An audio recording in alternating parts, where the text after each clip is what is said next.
Mga idol at kabayan, ito ang mga balitang dapat nyong malaman. Isang klase ng Chinese fighter jet ang JF-17 Thunder na gawa ng China at Pakistan ay isa palang mahinang klaseng 4th generation fighter jet. Uy, totoo? Nako, dapat natin itong pag-usapan dahil kung naalala nyo, noong Abril 2021, tinalakay at napag-usapan natin ang binabalak ng Pakistan. Natutulungan nila ang Armed Forces of the Philippines modernization at ino-offer nila ang nasabing jet fighters sa Pilipinas. Buti na lang at nadiskubre natin to. Bakit? Nako, basta gawang China, mura pero mahina talaga. Hindi lang isang problema ang meron sa nasabing sasakyang panghimpapawid. Ang dami pa. Alamin, Department of National Defense ipinahayag na tuloy ang pagkuha ng iba pang mga C-130 para sa Philippine Air Force. Hindi lang yan, isiniwalat din ng kalihim ng depensa. Bibili din tayo ng iba pang mga air assets katulad ng N-212 at C-295. Inilahad na rin ni Secretary of National Defense Lorenzana na ang Philippine Air Force ay bibili rin ng multi-role fighter. Wow naman, gusto namin yan. Ang tanong ng iba dyan, nasaan na ba ang UK Carrier Strike Group? Dumaan na sa Suez Canal ang UK Carrier Strike Group 21 at patungo na ito sa Oman. Panoorin ang aktual na video. Ito ang mga balitang ating pag-uusapan dito lang sa Good News Philippines. Huwag kalimutang i-like ang video, mag-subscribe, mabilis lang ito. Promise!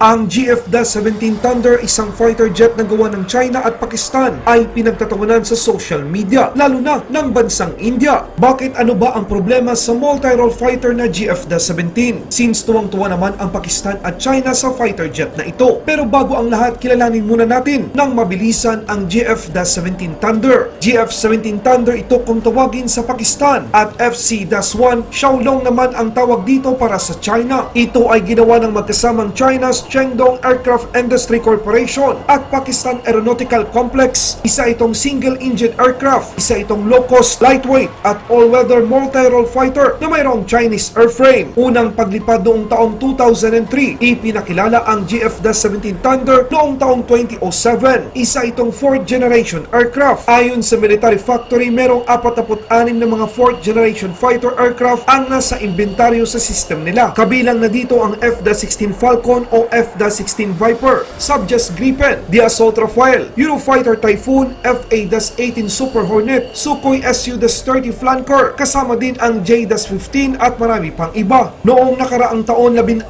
na Chinese design JF-17 fighter jets ang nakomisyon at naidagdag sa inventaryo ng Pakistan Air Force. Sa kasalukuyan, merong 138 mga JF-17 fighters ang Pakistan Air Force. Grabe, ang dami. Ibig sabihin nito, ang lakas na nila. Relax lang, ituloy natin ang vlog. Sa kabila ng dami ng JF-17 ng Pakistan, mukhang hindi naman ito matunog, kilala at in demand sa pandaigdigang merkado. Bakit? Dahil kung talagang maganda ang fighter jet na ito, bakit dalawang bansa lang maliban sa Pakistan ang gumagamit nito? Alam niyo ba kung anong bansa? Ang Nigeria at Myanmar. Ang Myanmar ay meron 7 JF-17 at meron pa itong Siyam na in-order. Ang Nigeria sa kasalukuyan ay merong 3 JF-17 Thunder sa kanilang inventaryo at aktibo na. Halos 14 na taon na buhat nang ipinakilala sa mundo ang JF-17 Thunder. Pero mukhang walang may gustong bumili at gumamit ito. Ano kaya ang dahilan? Dahil made in China ba ang mga parte nito? Ito ba ay isang mahinang klaseng 4th generation fighter jet? Ano ba ang problema sa gawang China? Alamin. Una, ayon sa isang source, ang mga JF-17 ay tinanggap ng Pakistan Air Force at inasimbo lamang sa Pakistan ang mga spare at parte ng nasabing sasakyang panghimpapawid at galing lahat sa China. Ito ay minimaintain din ng Chinese engineers. Kaya kung merong label na mahinang klase ang gawang China, isa ito sa problema kaya hindi mabenta ang nasabing fighter jet. Pangalawa, ayon din sa isang source, 40% hanggang 50% ng mga JF-17 Thunder ng Pakistan Air Force ay grounded dahil sa technical at structural issue. Grabe, basta gawang China talagang sayang ang pera mo. Pangatlo, isa pang tinitingnan na problema dahil sa mumurahin nitong turbofan jet engine na RD-33 na kung saan ang disadvantage nito ay low service life at malakas umusok. Ibig sabihin nito mga idol at kabayan, kahit magtago ka pa sa radar ng kalaban, kitang-kita ka pa rin at kaya kang tamaan. Nako, pang-apat, ito pa, malaking problema. Ang 50 JF-17 Block 1, ang unang version nito ay walang kakayang mag-air refueling. Ibig sabihin nito, limited lang ang saklaw at endurance na kayang gawin ng nasabing aircraft. Pang-lima, naloko na pati ang sarili binilingguwang link JF-17 data link ng JF-17 Thunder ay hindi pwedeng ma-integrate sa F-16 fighter Link 16. Kaya ang air defense role capability ng nasabing jet fighter ng Pakistan ay hindi pwedeng maaasahan. Pang-anim, ang pinaka-importante sa lahat, ang fighter jet na ito kung saan ay dapat may isang low-cost, lightweight at all-weather multi-role fighter ay mayroong Chinese airframe ay naging isang liability para sa Pakistan dahil sa mataas na gasto sa operasyon at maintenance kumpara sa mga modernong sistema ng sandata. Kaya kung naalala niyo mga idol at kabayan, noong ika-22 ng Abril taong kasalukuyan na ang Pakistani Ambassador to the Philippines na si Dr. Imtiaz Kazi ay nag-offer na tutulungan ng Pakistan ang Pilipinas para sa modernization program at ino-offer nito ang JF-17 Thunder na ayon sa kanya ay quote, "It can outperform the American F-16 fighter jet," unquote. Pero ngayon na alam na natin ang kakayahan ng Chinese fighter jets na ito, isa lang ang masasabi ko sa offer nila. Sabi nga nila sa Bisaya, wag na oy, inyuhan na lang na. Kung sa Tagalog, wag na, sa kanila na lang yan. Ngayon, ang sinasabing backbone ng Pakistan Air Force na JF-17 Thunder ay isang malaking pasanin sa likod ngayon ng Pakistan Air Force. Syempre, basta made in China, ang sagot, i-comment nyo na lang sa video na ito. Ibig sabihin nito mga idol at kabayan, ang nangyari sa Pakistan ay pwede ring mangyari sa ibang mga bansa na kung saan dapat ay mapabuti ang modernization ng kanilang armed forces, mas lalo pang napalala dahil sa hindi kalidad ng mga kagamitan. Mura nga, pero sa huli, mapapamura ka na lang. Sa isang pre-SONA media launch virtual presser, sinabi ni Secretary Lorenzana na hinahangad ng gobyerno na tapusin ang 80% ng modernization program ng Armed Forces of the Philippines sa pagtatapos ng 2021. Bukod sa 4 na C-130 aircraft na nasa armada ngayon ng Armed Forces,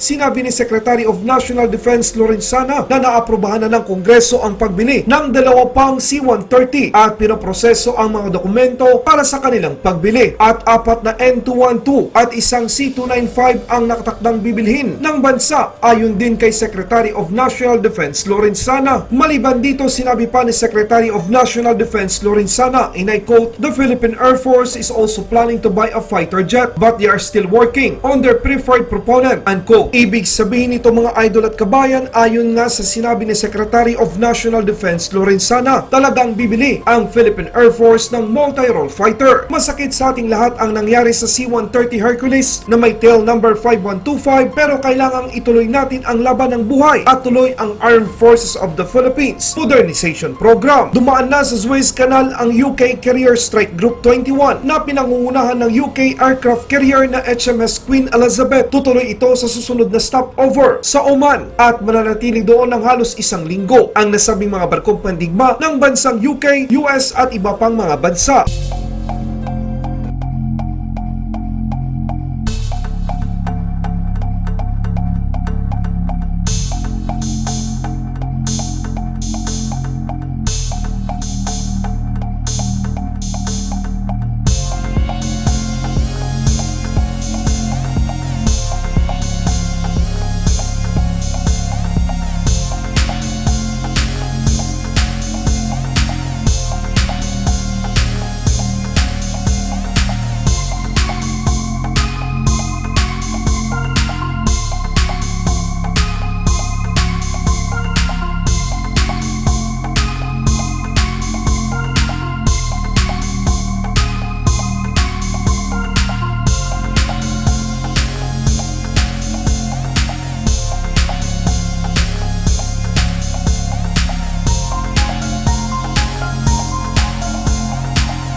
Laban Pinas.